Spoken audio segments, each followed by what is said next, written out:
ప్రస్తుతం మనతో పాటు ప్రముఖ ఆధ్యాత్మికవేత్త వేదిక్ ఆస్ట్రాలజర్ గోనుగుంట్ల సురేష్ బాబు గారు ఉన్నారు. గురుగారితో మాట్లాడేద్దాం. నమస్కారం గురుగారు. మణికంఠ గారు నమస్కారం అండి. గురుగారు, ఏప్రిల్ మాసం విశేషంగా వృశ్చిక రాశి వారి పరిస్థితి ఎలా ఉండబోతుంది? వీళ్ళకి ఎదురయ్యే లాభ నష్టాలు, మంచి చెడులు ఈ నెల ఎలా ఉన్నాయి? అక్షయ తృతీయను ఏ విధంగా వినియోగించుకుంటే విశేషంగా వీళ్ళకి కలిసి వస్తుంది అంటారు? సో చాలా ముఖ్యం, ఎందుకంటే అక్షయ తృతీయ ఉంది. ఈ ఏప్రిల్ మంత్లో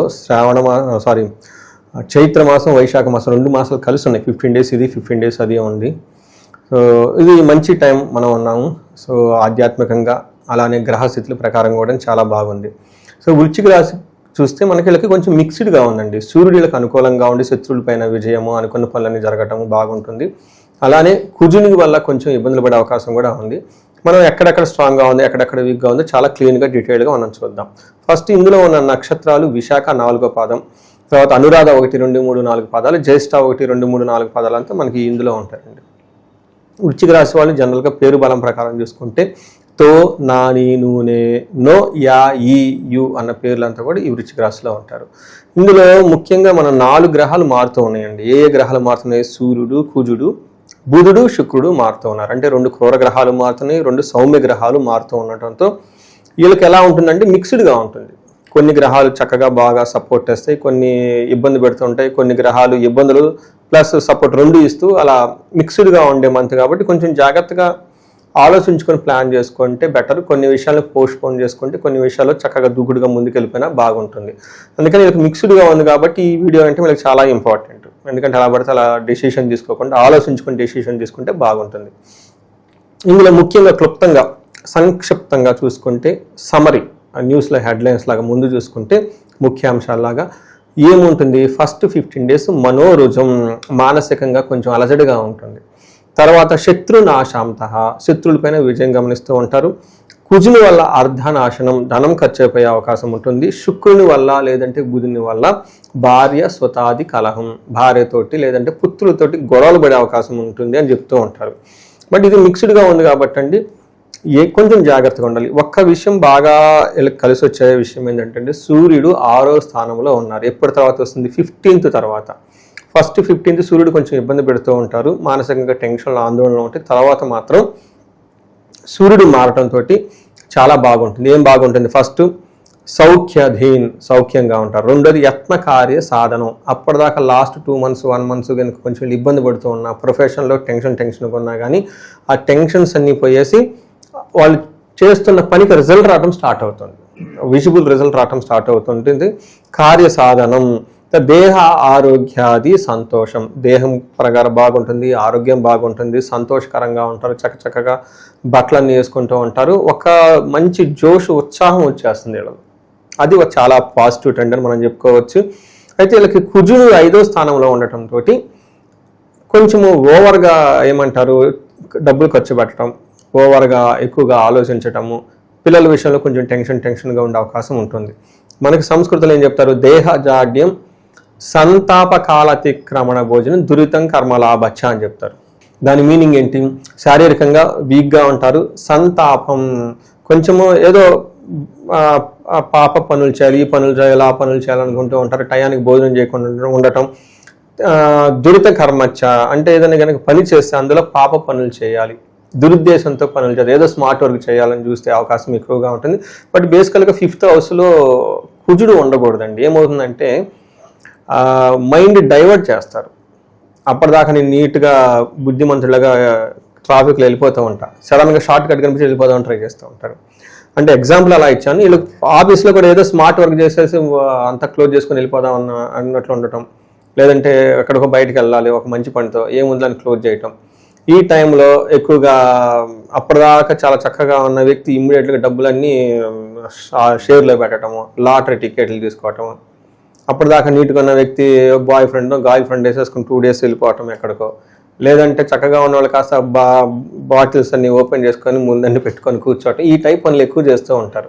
గ్యాంబ్లింగ్ ఆడటం ఇలా చేయాలనిపిస్తుందండి. ఇది కొంచెం జాగ్రత్తగా మైండ్ కంట్రోల్లో పెట్టుకుంటే బాగుంటుంది. విపరీతంగా ఖర్చు కూడా పెట్టేస్తారు, ఆ మూమెంట్లో వెళ్ళిపోతారు, వీళ్ళు ఎక్కడికి వెళ్ళిపోయి మొత్తం ఖర్చు పెట్టేసుకుంటారు.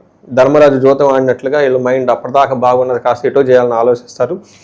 ఈ ఒక్క విషయంలో కొంచెం జాగ్రత్తగా ఉండేది. అవి అంతా బాగుంటుంది. సూర్యుడు బాగున్నారు, కుజుడు బాగుండలేదు అనమాట. అంటే మన చేతిలో ఉన్నవి కొన్ని మనం జాగ్రత్తగా పెట్టుకోవాలనేది కొంచెం ఇంపార్టెంట్ వీళ్ళకి. తర్వాత 7వ ఇంట్లో శుక్రుడు ఉండటం తోటి ఇది అగైన్ మిక్స్డ్. ఒక రకంగా లవ్, రొమాన్స్, ప్లేజర్ ఇలాంటి విషయాల్లో మైండ్ అంతా వెళ్ళిపోతూ ఉంటారు, గాల్లో వెళ్ళిపోతూ ఉంటారు. ఇంకొక విషయంలో ఏమవుతుందంటే కోపం అధికంగా వస్తుంది. స్త్రీ జాడ్యం, సర్వదా క్లేశ జీవనం, ప్రతి దాంట్లో కూడా ఏదో ఒక ఆటంకము, అసంతృప్తిగా అంటూ ఉంటుంది.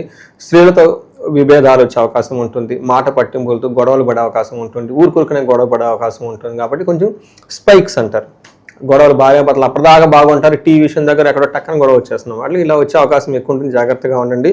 ఇద్దరికి బోత్ లేడీస్ ఉంటే జెంట్స్ ద్వారా, జెంట్స్ ఉంటే లేడీస్ ద్వారా ఇది వచ్చే అవకాశం ఉంటుంది. విభేదాలు వచ్చే అవకాశం ఉంటుందని గమనించుకోవాలి. అగైన్ ప్రేమ పెళ్ళిళ్ళు కనుక ఎవరైనా చేసుకోవాలనుకున్నా కానీ, లేదంటే ప్రేమించుకొని ఉండి పెళ్లి చేసుకుందాం అనుకున్నా ఇది ఒక బెస్ట్ టైం వాళ్ళకి. పెద్దవాళ్ళతో చక్కగా మాట్లాడి ఒప్పించుకొని పెళ్లి చేసుకునేడానికి ఇది ఒక బెస్ట్ టైం ఈ విషయంలో. ఈవెన్ ప్రేమికుల మధ్య కూడా వాళ్ళ మధ్య కొంతమంది ఉంటారు కదండి, వాళ్ళు ప్రేమించుకుంటారు, ఏదో డిస్టర్బెన్స్ వచ్చి మళ్ళీ విడిపోతుంటారు, అలా మళ్ళీ రీయూనియన్ అవడానికి కూడా ఇది ఒక బెస్ట్ టైం అని వీళ్ళు గమనించాలి. బట్ ఓవరాల్గా చూసుకుంటే లాస్ట్ 2 months 1 month ఉన్న టెన్షన్స్ అన్నీ పోయి ప్రొఫెషనల్ మ్యాటర్స్లో చక్కగా ముందుకెళ్ళే ఒక టైము. బట్ ఇదే టైంలో సెల్ఫ్ కంట్రోల్లో కూడా వీళ్ళు ఉండాల్సిన అవసరం ఎంతైనా ఉంది. ఈ రాశికి సంబంధించిన నక్షత్రాల వాళ్ళకి ఎలా ఉండబోతుంది? నక్షత్రం ధన ప్రాప్తి, విజయము, ఈ తర్వాత ధనహీనత, బంధనము, రోగము అని చెప్తారు. ఫస్ట్ మనకి ధన ప్రాప్తి, జయం ఉంది కాబట్టి కూల్, హ్యాపీ. రెండోది హెల్త్ కాంప్లికేషన్ జాగ్రత్తగా చూసుకుంటూ ఉండాలి వీళ్ళకి, అది ఒకటి. రెండోది, మూడోది ముఖ్యము బంధనము, బంధించబడినటువంటి పరిస్థితి ఉంటుంది కాబట్టి ఇది కొంచెం జాగ్రత్తగా పెట్టుకోవాలి. అంటే ఏంటి, డెసిషన్స్, ఇంపార్టెంట్ డెసిషన్ తీసుకోవడానికి కొంచెం కన్ఫ్యూజ్ అవుతూ ఉంటారు. దీనికి మన రెమెడీస్లో ఏం చేయాలో చూద్దాం. తర్వాత అనురాధ నక్షత్రం వాళ్ళకి ధనప్రాప్తి, జయము, బంధనము, రోగము. తర్వాత జ్యేష్ఠ నక్షత్రం వాళ్ళకి ధనప్రాప్తి వస్తుంది, జయప్రదంగా ఉంటారు. అగైన్ వీళ్ళకి కలహము, బంధనము, రోగము, హెల్త్ విషయంలో జాగ్రత్తగా ఉండాలి. కొంచెం బంధించబడినటువంటి పరిస్థితులు ఎక్కువ ఉంటుంది, కలహం, గొడవలు కూడా అవుతూ ఉంటాయి. నాకు ఎవరో ఫోన్ చేశారండి, ఇప్పుడు కాదు 3-4 months క్రితం, విజయనగరం నుంచి, అక్కడ నుంచి ఫోన్ వచ్చింది. అంటే మీరు బంధనం అంటారు, ఏంటంటే బంధనం, మా టెన్షన్ మాకుంటే మీరు బంధనం పెడుతూ ఉంటారు.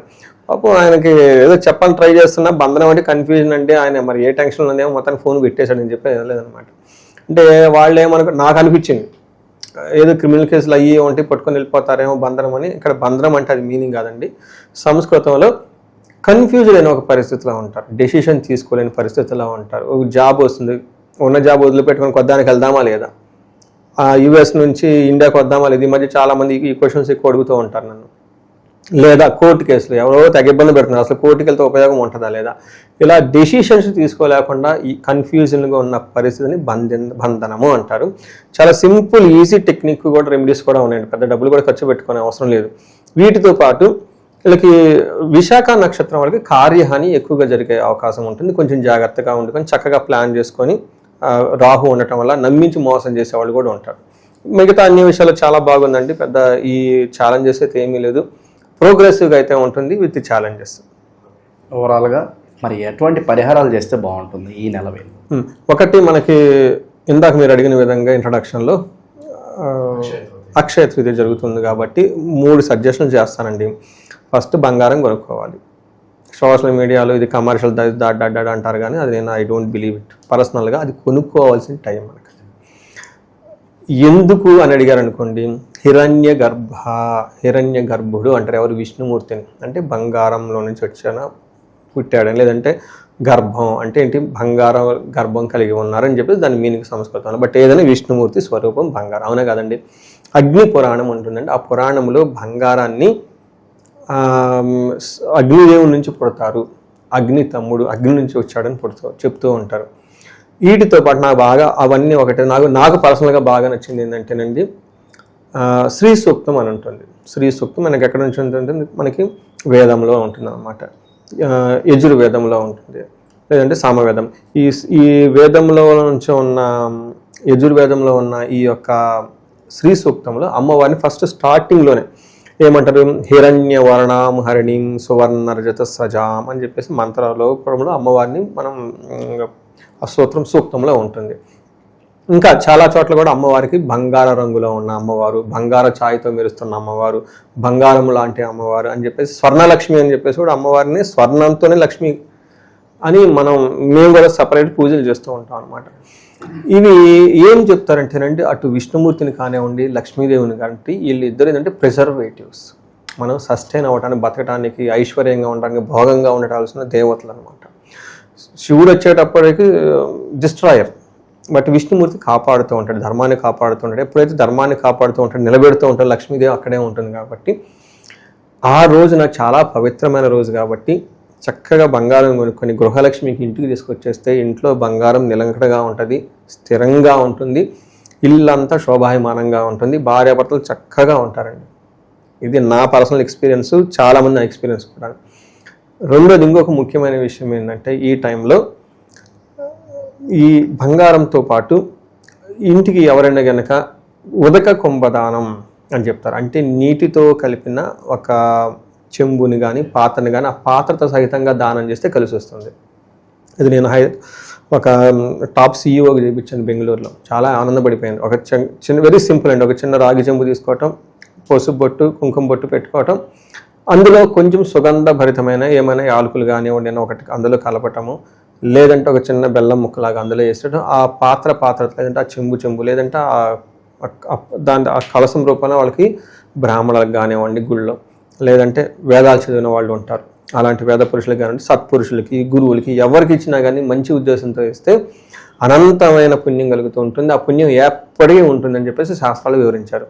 నేను ఇది చెప్పడంతో వేరే వాళ్ళకి ఇంకా ఆల్టర్నేటివ్ ఏం చెప్పానంటే, ఇప్పుడు అది చాలా కష్టం అవుతుంది. చలివేంద్రాలు పెట్టాలి, మజ్జిగ ఇవ్వాలి, రకరకాలుగా అన్ని చేస్తూ ఉంటారు. అయితే బట్ అది ఇప్పుడు ఏమన్నా కాలమాన పరిస్థితుల ప్రకారం నీళ్లు అలా చలివేంద్రాలు పెడితే తాగేవాళ్ళు ఎవరు లేరు. ఎక్కడ ఏ కంటామినేట్ వస్తుందో, ఏ హాస్పిటల్కి వెళ్ళాలో, ఎందుకు అది 2000 3000 అని చెప్పేసి భయపడిపోతుంటారు. ఆ ఇన్సెక్యూరిటీ పోగొట్టడానికి చక్కగా ఒక బ్రాండెడ్ వాటర్ బాటిల్స్ 10 రూపాయలు దొరుకుతాయి అంటే ఇటు బాగా డిస్ట్రిబ్యూట్ చేసుకుంటూ వెళ్ళిపోతే చాలా బాగుంటుంది. అది కూడా ఉదక కుంభదానం కిందే వస్తుంది అనమాట. ఇప్పుడు మోడర్నైజ్డ్. ఇది చెప్పిన వెంటనే అమెరికా నుంచి ఒక లేడీ చేసేసి, ఏమంటే మీరు చెప్పిన ఇలా చేశారని ఒక మెసేజ్ పెట్టాను, చాలా ఆనందం వేసింది నాకు. అలా చక్కగా సింపుల్ రెమెడీస్ చేసుకుంటూ వెళ్ళిపోతూ ఉంటే ఈ వైశాఖ మాసంలో అందరూ అక్షయ తృతీయ రోజున మీరు కనుక చేయగలిగితే ఇంకా చాలా చాలా చాలా బెనిఫిట్ ఉంటుంది.